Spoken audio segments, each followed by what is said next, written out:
नमस्कार मित्रांनो, तुफान पाऊस तरी शिवसैनिकांची प्रचंड गर्दी. रामरक्षा आंदोलनात ठाकरेंची तोफ कडाडली. हिंदूंना जागे होण्याची पुन्हा एकदा नवी संधी. काय आहे ही बातमी आपण सविस्तर या चॅनलच्या माध्यमातून आज बघणार आहोत.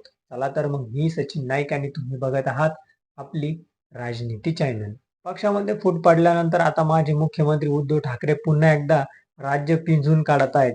बंड केलेल्या 6 खासदारांच्या मतदारसंघात जाऊन उद्धव ठाकरेंनी शिवसैनिकांमध्ये उत्साह पेरण्याचा प्रयत्न केलेला आहे आणि तोच आपण सविस्तर आणि थोडक्यात बघूया. त्या अगोदर चॅनलला नवीन असेल तर सबस्क्राईब नक्की करा. आता उद्धव ठाकरे यांनी रामरक्षा आंदोलकांची हाक दिली आहे. अयोध्येमधील राम मंदिरात झालेल्या कथित आर्थिक गैरव्यवहारामध्ये उद्धव ठाकरेंनी आता दंड थोपवला आहे. त्यांचाच एक भाग म्हणून भर पावसात मुंबईच्या दादर परिसरात रामरक्षा आंदोलन करण्यात आलेले आहे. मुंबईमध्ये तुफान पाऊस असूनही ठाकरेंच्या या आंदोलनाला लोकांनी मोठी गर्दी केली होती. उद्धव ठाकरे यांनी पत्रकार परिषद घेत अयोध्येमधील राम मंदिरात झालेल्या कथित आर्थिक गैरव्यवहारात निषेध केला होता. यावेळी त्यांनी भाजप सत्ताधाऱ्यांवर जाहीर आरोप केले होते. तसेच 5 जुलै रोजी मुंबईत रामरक्षा आंदोलनाची हाक दिली होती. सध्या मुंबईत तुफान पाऊस सुरू आहे.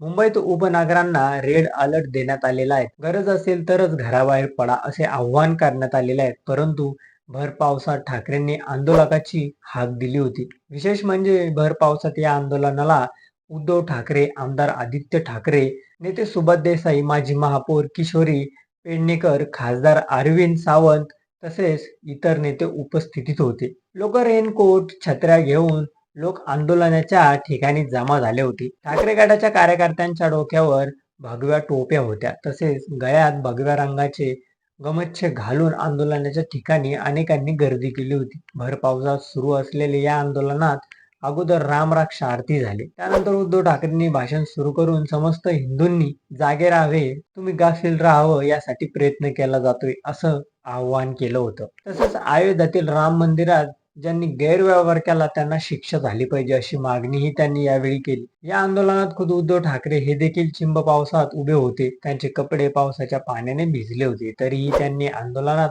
भाग घेऊन सत्ताधाऱ्यांवर सडकून टीका केली होती. तर तुम्हाला काय वाटतं याबद्दल हे आमच्या चॅनलच्या कमेंट बॉक्समध्ये नक्की कळवा आणि व्हिडिओ आवडला असेल तर चॅनलला लाईक आणि सबस्क्राईब करा. धन्यवाद.